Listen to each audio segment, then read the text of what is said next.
اے میرے رب میرے لیے کوئی نشانی مقرر فرما۔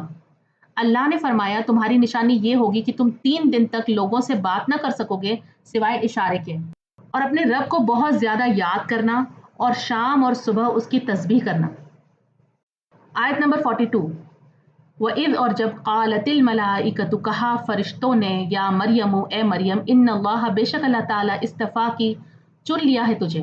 اب فرشتے حضرت زکریا علیہ السلام کے بعد مریم سلام علیہا کی طرف مخاطب ہوتے ہیں، اور اللہ تعالیٰ نے پہلے زکریا علیہ السلام کو خوشخبری دی اور اب مریم سلام علیہا کو ایک عظیم مقام اور فضیلت کی بشارت دی جائے گی۔ یہاں پر ایک بات نوٹ کریں، یہاں پر کہا گیا ملائکۃ، فرشتوں نے، یہ پلورل ہے فرشتوں کا، لیکن جب ہم سورہ مریم پڑھتے ہیں تو وہاں پہ ہمیں پتہ چلتا ہے کہ اللہ سبحانہ تعالیٰ نے مریم سلام علیہا کی طرف جبرائیل علیہ السلام کو بھیجا۔ تو یہ بھی ہو سکتا ہے کہ بہت سارے فرشتے مریم سلام علیہا کی طرف آئے اور جبرائیل علیہ السلام ان میں سے ایک تھے جو ان سے مخاطب ہوئے، کیونکہ جبرائیل علیہ السلام فرشتوں کے لیڈر ہیں، تو ایز اے لیڈر وہ وہاں آئے۔ یا پھر یہ بھی ہو سکتا ہے کہ صرف جبرائیل علیہ السلام آئے اور ان کی تعظیم اور ان کی عزت کے لیے یہاں پر پلورل کا لفظ استعمال ہوا۔ تو فرشتے کہتے ہیں ان اللہ اصطفاکی، بے شک اللہ تعالیٰ نے تجھے چن لیا ہے۔ یہاں استفاء کا مطلب ہوتا ہے کسی کو خاص، پاک اور بہترین ہونے کی وجہ سے خاص طور پر چن لینا۔ گویا کہ مریم سلام علیہا کی پاکی، ان کی اخلاص، ان کی عبادت کی بنیاد پر اللہ تعالیٰ نے انہیں اپنے لیے ایک خاص مقصد کے لیے چن لیا۔ وَطَہَّرَكِ اور پاک کیا تجھے، طَہَّرَ اس کا روٹ ہے پیوریفائی کیا تجھے، یعنی اللہ تعالیٰ نے نہ صرف انہیں چنا بلکہ مزید پاکیزگی اور طہارت سے نوازا۔ اگرچہ وہ پہلے سے ہی پاک دامن تھی لیکن اللہ نے ان کی پاکی کو بلند مقام عطا فرمایا۔ اللہ نے انہیں کفر، شرک سے پاک کیا، برے اخلاق سے پاک کیا، گناہوں سے بچایا، لوگوں کے لگائے ہوئے الزامات سے ان کو بری کیا، اور کئی مفسرین کے مطابق اس میں جسمانی پاکیزگی بھی شامل ہے۔ اور جب اللہ نے کہا اصطفیٰ کی، چن لیا تجھے، تو آپ دیکھیں کس کس مقام پہ اللہ نے چنا ہے مریم سلام علیہا کو۔ سب سے پہلے تو مریم سلام علیہا کی ماں نے لڑکا ایکسپیکٹ کیا تھا دین کی خدمت کے لیے، لیکن اللہ نے مریم سلام علیہا کو ایک لڑکی کو چنا۔ اس کے بعد ان کی پرورش ہیکل میں ہوئی، زکریا علیہ السلام نے ان کی کفالت کی اور ان کو کئی مقامات پر انہیں چنا۔ ان کے لیے رزق اترتا تھا اللہ کی طرف سے، اور اب انہیں ایک معجزے کے لیے چنا ہے اللہ نے کہ بن باپ کے ان کے ذریعے ایک اولاد پیدا ہوگی۔ وَطَہَّرَكِ اور پاک کیا تجھے، وَاصْطَفَاكِ اور چن لیا تجھے، عَلَى النِّسَاءِ عورتوں پر، العالمین تمام جہانوں کی۔ اور پھر دوبارہ سے کہا اللہ نے کہ اور چن لیا تجھے عورتوں پر تمام جہانوں کی۔ یہ دوسری دفعہ چننا ہوا، یعنی اللہ نے صرف اپنی خدمت اور اپنی قدرت کے لیے نہیں چنا بلکہ دنیا کی تمام عورتوں پر انہیں ایک خاص مقام عطا فرمایا۔ تو ایک بار پھر سے دیکھتے ہیں، اللہ نے سب سے پہلے فرمایا ان اللہ اصطفاکی، اللہ نے تجھے خاص طور پر چنا، ایک عظیم مقام دیا۔ پھر فرمایا وطہرکی اور پاک کیا تجھے، پاکیزہ بنایا تجھے، جسمانی اور روحانی اور باطنی بیماریوں سے اور ناپاکیوں سے تجھے پاک کر دیا۔ اور پھر فرمایا واصطفاکی علی النساء العالمین، اللہ نے تمہیں دنیا کی تمام عورتوں کے اوپر فضیلت دی۔ یہاں عالمین سے اکثر مفسرین نے یہ معنی کیا ہے کہ اس وقت کی عورتوں کے اوپر انہیں فضیلت دی، لیکن حدیث سے ہمیں یہ پتہ چلتا ہے کہ کچھ عورتیں اللہ کی طرف سے خاص مقام رکھتی ہیں، اور وہ عورتیں جن کا ذکر حدیث میں آتا ہے وہ کون عورتیں تھیں؟ ایک جگہ پر حضرت آسیہ علیہ السلام کا نام آتا ہے جو فرعون کی بیوی تھی، حضرت خدیجہ علیہ السلام کا نام آتا ہے، اور حضرت فاطمہ علیہ السلام کا نام آتا ہے، اور حضرت عائشہ علیہ السلام کا نام بھی آتا ہے۔ حضرت آسیہ علیہ السلام کا نام کیوں آتا ہے؟ آپ دیکھیں وہ فرعون کی بیوی تھی، محل میں رہتی تھی، دولت، عیش و آرام، شان و شوکت سب کچھ تھا اس کے پاس، لیکن اس کے بعد بھی وہ اللہ سے دعا کرتی ہے کہ اے میرے رب میرے لیے تو اپنے پاس جنت میں ایک گھر بنا دے۔ انہوں نے فرعون کے ساتھ رہ کر جسمانی عذاب اور سخت تکلیفیں برداشت کی، لیکن وہ اپنے ایمان پر قائم رہی۔ اور اس میں ہر اس عورت کے لیے ایک سبق ہے جو کہتی ہے کہ میرا شوہر مجھے دین سے روکتا ہے، یا میرا شوہر مجھے حجاب نہیں کرنے دیتا یا قرآن نہیں پڑھنے دیتا، تو اس لیے میں نہیں پڑھتی۔ آسیہ علیہ السلام کا شوہر دنیا کا سب سے بڑا ظالم تھا، اس کے باوجود بھی وہ اپنے ایمان پر، اپنے دین پر قائم رہی۔ تو ہم میں سے ہر ایک عورت کو یہ بات سمجھنی چاہیے کہ اللہ کا حکم ہے کہ اپنے شوہر کو خوش رکھو، اس کی بات مانو، اس کی اطاعت بھی کرو، لیکن جب کوئی بات شوہر کی ایسی ہے جو اللہ کی مرضی کے خلاف ہے تو پھر اللہ کی مرضی کو ترجیح دی جائے گی، شوہر کو نہیں دی جائے گی۔ لیکن ہو سکتا ہے کہ موقع اور ماحول اور مجبوری کی حالت میں عورت کچھ ایسے فیصلے کرے، لیکن اصل سوال یہ ہے کہ وہ خود کیا چاہتی تھی، اس کے دل میں کیا تھا، وہ کتنی اس نے کوشش کی دین پر چلنے کی۔ کیونکہ اللہ کے راستے میں رکاوٹ کے باوجود استقامت اختیار جو کرتا ہے وہ اللہ کا مقرب بندہ بن جاتا ہے۔ اور اب ہم دیکھتے ہیں حضرت خدیجہ رضی اللہ عنہ، ان کو فضیلت کس بنا پر دی گئی؟ یہ کہ یہ مکہ کی سب سے امیر ترین کامیاب تاجر خواتینوں میں سے تھی۔ انہوں نے اپنا سارا مال اللہ کے دین کی خدمت کے لیے، رسول اللہ صلی اللہ علیہ وسلم کے لیے، آپ صلی اللہ علیہ وسلم کی حمایت میں خرچ کر دیا۔ اس کے علاوہ رسول اللہ صلی اللہ علیہ وسلم پر ایمان لانے والی پہلی عورت تھی، اور رسول اللہ صلی اللہ علیہ وسلم کی ہر مشکل میں، ہر مصیبت میں انہوں نے سہارا دیا، ساتھ دیا۔ رسول اللہ صلی اللہ علیہ وسلم کے ساتھ شیب ابی طالب میں کتنی ساری سختیاں برداشت کی، بھوک اور تنگی برداشت کی، یہاں تک کہ پتوں پر بھی گزارا کیا، لیکن مرتے دم تک رسول اللہ صلی اللہ علیہ وسلم کا ساتھ نہیں چھوڑا۔ اور حضرت فاطمہ رضی اللہ عنہا کو دیکھیے، گھر کے کام کرتی تھی، بچوں کی، ان کے امام حسن اور امام حسین کی تربیت کتنی بہترین انہوں نے کی، کتنی بہترین پرورش کی، اور گھر کے کام کرتے کرتے ان کے ہاتھوں میں گڑھے پڑ جاتے تھے، اور جب انہوں نے مددگار مانگا نبی صلی اللہ علیہ وسلم سے تو آپ صلی اللہ علیہ وسلم نے انہیں تسبیح سکھائی۔ انہوں نے رسول اللہ صلی اللہ علیہ وسلم کے ساتھ ہجرت کی، مشکلیں اٹھائی، اور ان کی چھوٹی سی زندگی تھی لیکن بہت بابرکت تھی۔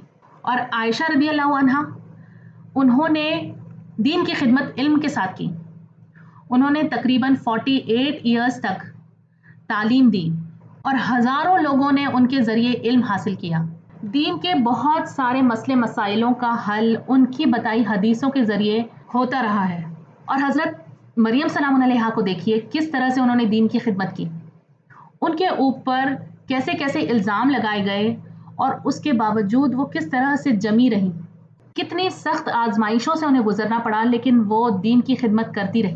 اس سے یہ ایک اہم بات ہمیں سمجھ میں آتی ہے کہ صرف ایک خاص قسم کے کام کرنے سے ہی انسان اللہ کے نزدیک مقبول نہیں ہوتا۔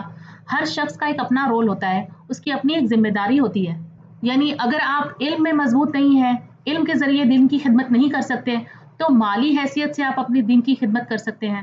مال کما کر دین کے راستے میں خرچ کر کے بھی دین کی خدمت کی جا سکتی ہے۔ اور اگر کوئی عورت گھر میں ہے اور وہ بچوں کی اچھی تربیت کرتی ہے، بچوں کو اس لائق بناتی ہے کہ وہ دین کی خدمت کر سکے، تو یہ بھی اس کی طرف سے دین کی خدمت ہے۔ اس لیے کسی اور کی زندگی کو اپنا آئیڈل بنا کر مایوس ہونے کی ضرورت نہیں ہے۔ ہر شخص کے حالات مختلف ہیں، ان کے پاس الگ صلاحیتیں ہیں، اپنی صلاحیتوں کو جس بھی فارم میں آپ یوز کر سکتے ہیں، دین کی خدمت میں لگا سکتے ہیں، چاہے تعلیم کے ذریعے ہو، چاہے کوئی اور جیسے صاف صفائی ہے مسجد کی، یا کوئی اور طریقہ ہے جس کے ذریعے آپ دین کی خدمت کر سکتے ہیں۔ ضروری ہے کہ آپ خود پرسنلی جا کر صاف صفائی کریں، لیکن آپ صاف صفائی رکھوا کے، کروا کے بھی خیال رکھ سکتے ہیں۔ تو پھر سے ہم اس آیت کی طرف آتے ہیں۔ اس آیت میں جہاں پر یہ کہا گیا کہ استفا کی، تو اس سے بہت سے مفسرین نے یہ معنی کیا کہ مریم سلام علیہا کو بھی نبوت دی گئی تھی، کیونکہ استفا کا لفظ جب قرآن مجید میں آتا ہے تو وہ رسولوں کے لیے آیا ہے، جیسے ان اللہ اصطفى آدم و نوحا و آل ابراہیم، اور سورہ بقرہ میں بھی جس طرح سے ہم نے طالوت اور جالوت کا جو قصہ پڑھا تھا اس میں بھی استفا کا لفظ استعمال ہوا تھا۔ اور اس وجہ سے بھی کہا جاتا ہے کہ آپ کو نبوت دی گئی کیونکہ فرشتے آ کر آپ سے سیدھا کلام کر رہے تھے۔ لیکن قرآن مجید کی ہی دوسری آیتوں سے ہمیں یہ پتہ چلتا ہے کہ نبوت اللہ نے صرف مردوں میں رکھی ہے، واللہ عالم۔ لیکن اس آیت سے یہاں پر یہ صاف ظاہر ہوتا ہے کہ حضرت مریم سلام علیہا کا بہت بلند مقام تھا اللہ کے نزدیک۔ آخر میں ایک بہت خوبصورت بات میں آپ کو بتانا چاہوں گی۔ آپ دیکھیں دنیا میں جو بڑے بڑے ٹائٹلز ہیں جو عورتوں کو دیے جاتے ہیں، مس ورلڈ یا فرسٹ لیڈی یا جو بھی مشہور ٹائٹلز ہیں، تو یہ سب کچھ بننا ایک چیز ہے، لیکن آج دنیا کے اخباروں میں نام آتا ہے، میگزینز میں نام آتا ہے، اور کل لوگ بھول جاتے ہیں۔ انہی اخباروں سے، انہی میگزینز کے پیپرز کو جلا دیا جاتا ہے، یا ردی میں پھینک دیا جاتا ہے، یا ان سے گندگی صاف کی جا رہی ہوتی ہے۔ لیکن جو شخص اللہ کی رضا کے لیے اخلاص کے ساتھ قربانی دیتا ہے، دین کی خدمت کرتا ہے، وہ اللہ کے نزدیک مقبول لوگوں میں لکھ لیا جاتا ہے۔ شاید اس کا نام دنیا کے میں مشہور نہ بھی ہو، لیکن اللہ کے یہاں مقربین کے درجے اسے حاصل ہو جاتے ہیں، اور یہ سب نیت اور ارادے سے ہوتا ہے۔ انسان خود فیصلہ کرتا ہے کہ وہ دنیا کی نظروں میں مقبول بننا چاہتا ہے یا وہ اللہ کی نظروں میں مقبول بننا چاہتا ہے۔ اب اللہ سبحانہ تعالیٰ نے یہ ساری فضیلتیں، سارے مقامات بتا دینے کے بعد مریم علیہ السلام سے فرمایا آیت نمبر 43 میں، یا مریم، اے مریم، اقنتی، ہمیشہ اطاعت کرو۔ اقنتی، قاف نون تا اس کا روٹ ہے، قنوت بھی اسی سے، اور قنوت کا مطلب ہوتا ہے فرما برداری، ہمیشگی اور خشوع کے ساتھ، یعنی ہمیشہ کے لیے اللہ کی فرما برداری اور اطاعت۔ اللہ سبحانہ تعالیٰ نے مریم سلام علیہا کو اتنی ساری فضیلتیں اور اتنا بلند مقام عطا کیا، اور پھر کیا فرمایا کہ جب تمہیں اتنا کچھ اللہ کی نعمتوں میں سے ملا ہے تو اب تم کیا کرو؟ تم اللہ کی فرما بردار بن جاؤ۔ قنوت کے اندر انکساری شامل ہوتی ہے۔ انکساری کا مطلب ہے کہ اپنے آپ کو بڑا نہ سمجھنا، نرمی اور جھکاؤ کے ساتھ اللہ کے سامنے رہنا، اپنی کمزوری کو اور اللہ کی بزرگی کو محسوس کرنا۔ اور قنوت میں ایک مطلب آتا ہے عاجزی کا، یعنی اللہ کو بڑا سمجھنا اور اپنے آپ کو بے بس اور محتاج سمجھنا۔ اور اس میں ہمبلنس کا معنی بھی آتا ہے، یعنی انسان کو اللہ کے سامنے اور لوگوں کے سامنے ہمبل رہنا اور لگاتار اللہ کی اطاعت اور فرما برداری کرتے رہنا، یہ ہے قنوت کا معنی۔ تو اس آیت میں فرمایا یا مریم، اے مریم، اقنتی، ہمیشہ اطاعت کرو، لربی کی، اپنے رب کی، واسجدی، اور سجدہ کرو، ورکعی، اور رکوع کرو، مع الراکعین، رکوع کرنے والوں کے ساتھ۔ اب یہاں پر ایک بات نوٹ کریں کہ یہاں پر سجدے کی بات پہلے آئی اور رکوع کی بات بعد میں آئی، جبکہ نماز میں رکوع پہلے کیا جاتا ہے اور سجدہ بعد میں کیا جاتا ہے، لیکن سجدے کا ایک عظیم مقام ہے نماز میں۔ سجدے کی حالت میں بندہ اللہ کے سب سے زیادہ قریب ہوتا ہے، اور سجدہ ایسی چیز ہے جو نماز کے علاوہ بھی کیا جاتا ہے، یعنی شکر کا سجدہ ہوتا ہے یا سجدہ تلاوت ہوتا ہے، تو نماز کے علاوہ بھی انسان سجدے کر سکتا ہے، لیکن رکوع ایسی چیز ہے جو نماز میں کی جاتی ہے۔ اور جب اللہ فرماتا ہے کہ رکوع کرو، رکوع کرنے والوں کے ساتھ، تو اس سے مراد یہ ہے کہ با جماعت نماز پڑھو۔ اب آپ دیکھیں، مریم سلام علیہا کو کچھ وقت کے لیے اپنی پریگننسی میں لوگوں سے دور جا کر رہنا پڑا تھا، لیکن اس آیت کے ذریعے اللہ سبحانہ تعالیٰ مریم سلام علیہا کو یہ فرماتے ہیں کہ ہمیشہ کے لیے تم لوگوں سے دور نہیں رہو گی، بلکہ لوگوں کے ساتھ آؤ گی، کیونکہ آپ دیکھیں جب بچہ پیدا ہو جائے گا تو وہ بدنامی کے ڈر سے ہو سکتا ہے کہ لوگوں سے دور رہنے لگے، لیکن انہوں نے کہا کہ نہیں، تمہیں دوبارہ لوگوں کے اندر آنا ہے، اپنے لوگوں کے ساتھ مل کر عبادت کرنی ہے، اور ایسے لوگ ہوں گے جو تمہیں قبول کریں گے، جو تمہارے ساتھ عبادت کرنے کے لیے راضی ہوں گے، تو ایسے لوگوں کے ساتھ مل کر تمہیں عبادت کرنی ہے۔ اور اس بات سے یہاں پر ہمیں یہ بھی پتہ چلتا ہے کہ عورتوں کو بھی با جماعت نماز پڑھنے کی اجازت ہے۔ مسجد میں جا کر با جماعت نماز پڑھنے میں جو ایک الگ احساس ہوتا ہے وہ اکیلے پڑھنے میں نہیں ہوتا۔ اور نبی صلی اللہ علیہ وسلم نے بھی فرمایا کہ جب کوئی عورت اگر مسجد میں جا کر نماز پڑھنا چاہے تو اسے روکا نہیں جانا چاہیے، لیکن کئی ملکوں میں، کئی علاقوں میں، کئی اسلامک سوسائٹی میں عورتوں کے لیے مسجدوں میں جگہ ہی نہیں بنائی جاتی، ان کے عبادت کے لیے کوئی جگہ ہی مخصوص نہیں کی جاتی۔ لیکن اگر عورتوں کو دینی مجلسوں سے، مسجدوں سے اگر روک دیا جائے گا تو ان کے دین میں، ان کے ایمان میں کمی آ سکتی ہے، بہت سے نقصان ہو سکتے ہیں۔ آپ دیکھیں مسجد الحرم میں، مدینہ میں، مکہ میں، ہر جگہ عورتوں کو با جماعت نماز پڑھنے کی اجازت ہے۔ رمضان میں، حج میں، عمرہ میں، اعتکاف میں، ہر موقع پر عورتیں بھی عبادت میں حصہ لیتی ہیں، اور یہ کوئی نئی بات نہیں ہے بلکہ صدیوں سے چلا آ رہا ہے۔ اور مریم سلام علیہا بھی بیت المقدس میں رہتی تھی، تو انہیں یہ حکم دیا گیا کہ عبادت گزار لوگوں کے ساتھ مل کر عبادت کرو، نمازیں پڑھو۔ تو اس آیت میں 3 چیزوں کا ذکر آیا ہے، اقنتی، واسجدی، ورکعی مع الراکعین، اطاعت کرنے کے لیے کہا گیا، پھر کہا گیا کہ سجدہ کرو، سجدہ عام عبادت کی طرف اشارہ ہے، اور ورکعی مع الراکعین جو ہے با جماعت نماز کی طرف اشارہ ہے۔ تو اس آیت کو بھی پورا ایک بار دیکھ لیتے ہیں۔ اس میں کہا جا رہا ہے اے مریم، ہمیشہ اطاعت کر اپنے رب کی، اور سجدہ کر اور رکوع کر ساتھ رکوع کرنے والوں کے۔ الحمدللہ، آج کا لیسن یہاں پہ ختم ہوتا ہے۔ سبحانک اللہم و بحمدک، نشہد ان لا الہ الا انت، نستغفرک ونتوب الیک۔